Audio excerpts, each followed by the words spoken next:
Prepaid তো আমার শিখতে বলে প্রিপেড মানে প্রিপেডে আমরা গাড়ি এখন টাকাটা যে নিচ্ছেন কত টাকা নিচ্ছেন মানে কোনো ডকুমেন্ট নাই আপনার কাছে? 1200 করে নিচ্ছি। কোথায়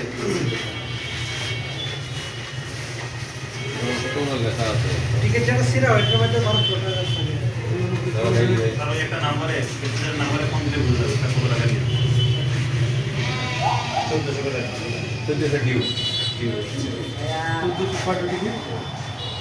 তিন বার 3600 3600 আছে, বুঝতে পারছি।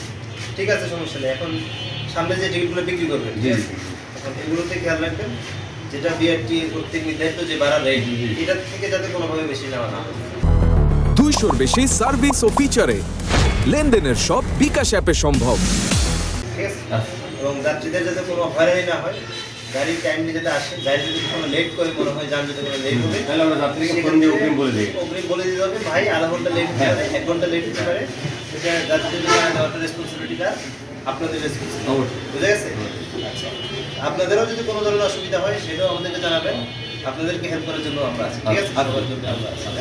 আর মোস্ট ইম্পর্টেন্ট যেটা খেয়াল রাখতে হবে, ভাড়া যাতে অতিরিক্ত নেওয়া না হয়।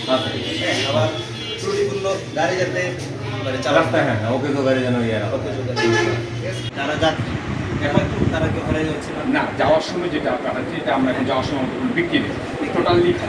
এখন আস্তে আস্তে যেমন আজকে যমুনা সেতু ওখানে আমরা দেখলাম ফেসবুকে বা ইয়েতে